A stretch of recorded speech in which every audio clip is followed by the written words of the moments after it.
ในวันที่ 17 มิถุนายน 2026 แผนกการเงินนครหลวงเวียงจันทน์ได้จัดกองประชุมฝึกอบรมและลงเลิกแนะนำบรรดานิติกรรมที่ติดพันกับเวียกงานแผนพัฒนาเศรษฐกิจสังคมเวียกงานจัดซื้อจัดจ้างด้วยทุนของรัฐและเวียกงานสร้างแผนงบประมาณแห่งรัฐโดยการเป็นประธานของทานเวียงสาลีอินทพรมหัวหน้าแผนกการเงินนครหลวงเวียงจันทน์มีบรรดาหัวหน้าแผนกองค์การเทียบเท่าหัวหน้าแขนงสายตั้งห้องหัวหน้าของการเงิน9เมืองทั่วนครหลวงเวียงจันทน์พร้อมด้วยคณะรับผิดชอบจากกระทรวงการเงินและนักวิทยากรเข้าร่วมกองประชุมครั้งนี้จัดขึ้นเพื่อรับประกันให้การจัดตั้งปฏิบัติแผนพัฒนาเศรษฐกิจสังคมและแผนงบประมาณแห่งรัฐ5ปี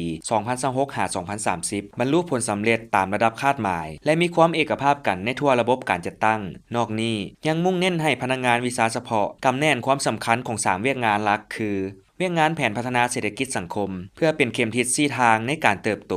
เวียกงานสร้างแผนงบประมาณเพื่อเป็นเครื่องมือรับประกันการจัดตั้งปฏิบัติแผนพัฒนาให้ปรากฏผลเป็นจริงและเวียกงานการจัดซื้อจัดจ้างด้วยทุนของรัฐเพื่อรับประกันความโปร่งใสประหยัดและต้านการฟุ่มเฟือยโอกาสนี้ท่านเวียงสาลีอินทพรมหัวหน้าแผนกการเงินนครหลวงเวียงจันทน์มีคำเห็นโอ้ลมโดยได้เน้นหนักให้ทุกภาคส่วนถือเอา3เวียกงานนี้เป็นกลจักรขับเคลื่อนที่สำคัญที่สุดของรัฐพร้อมนี้ท่านได้ให้ทิศชี้นำที่สำคัญในแต่ละด้านเช่นด้านแผนพัฒนาให้หันแผนการ5ปี 2026-2030 ให้กลายเป็นแผนงานและโครงการละเอียดที่แท้เหมาะกับตัวจริงด้านงบประมาณต้องปฏิบัติตามนำรัฐ 254/ลบและข้อตกลง